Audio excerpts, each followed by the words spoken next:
મોરબીના ઘોટુ ગામની રામકો સોસાયટીના સ્થાનિકોએ કિચડ રમોત્સવનું આયોજન કરી અનોખો વિરોધ પ્રદર્શિત કર્યો હતો। ગંદકી અને પાયાની પ્રાથમિક સુવિધાઓથી વંચિત રહીને લોકો ત્રાહિમામ પોકારી ઉઠ્યા હતા। છેલ્લા 15 વર્ષથી દુર્લભ બેસવાની પરિસ્થિતિ વચ્ચે સ્થાનિકો દ્વારા કિચડ રમોત્સવ ઉજવીને પોતાની અસંતોષ વ્યક્ત કર્યો હતો। આ દરમિયાન મોરબીમાં એક તરફ ધારાસભ્ય પોતાના જન્મદિવસ ઉજવણી કરી રહ્યા હતા, ત્યારે બીજી બાજુ રામકો સોસાયટીના લોકો તેમના હક માટે ગંદકી સામે આંદોલન કરતા દેખાયા। આ ઘટના મોરબી સ્થાનિકો દ્વારા વિમર્શ અને સુવિધાઓ માટે લડાઈ ચાલી રહેવાની દશા દર્શાવે છે।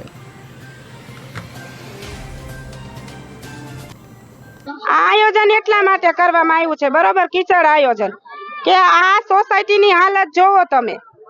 એટલું જ કહેવા માંગી કે આ લોકોની માંગ તમે પૂરી કરો, બીજું કાંઈ કહેવા માંગતા નથી।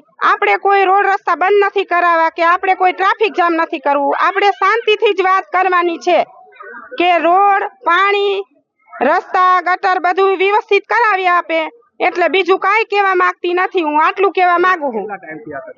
આ તકલીફ હું આ સોસાયટીમાં 14-15 વર્ષ રહી હું આ પરિસ્થિતિમાં ગુજરી હું, એટલે મને બધી ખબર છે।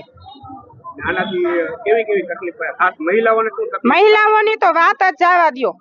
મહિલાઓને એટલી તકલીફ છે ને એની વાત જ પૂછોમાં। જો પાણી બહાર કાઢે તો બાજવાનું થાય, બરોબર, અને છોકરાઓને બસવાળા અંદર મૂકવા નથી આવતા। બાળકો પોતાનું બચપન એન્જોય નથી કરી શકતા, રમી નથી શકતા, बाहर खेलने नहीं देते। હા નથી જવા દેતા। અહીંયા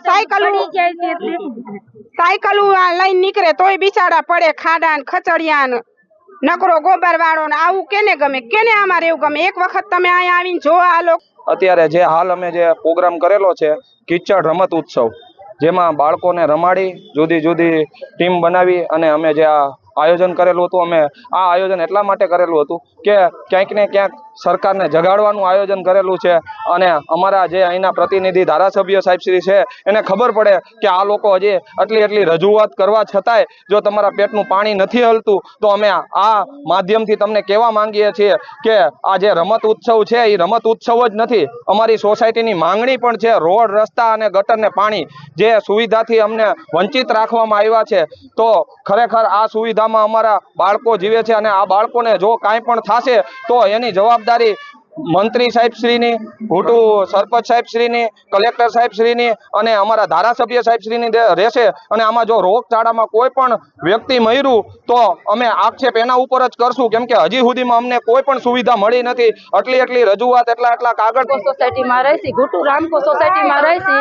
અમારે સાહેબ રોડ, રસ્તા, ગટર, પાણીની એટલી તકલીફ થાય છે કે અમારા બાળકો સ્કૂલે જઈ શકતા નથી, ગેટે મૂકીને વયા જાય છે। તો અમારે કોઈ બીમાર ઘરે બીમાર માણસો પડે છે, એટલી તકલીફ થાય છે અને અમારે કોઈ જાતની સગવડતા નથી। તો સાહેબશ્રીને એટલી વિનંતી કરી છે કે અમારે આ રોડ, રસ્તા, ગટર, પાણી કરાવી દો, એટલે એમની મહેરબાની। અમારે કોઈ જાતનો વિરોધ કરવો નથી, હિતુભા અમારી સાથે છે।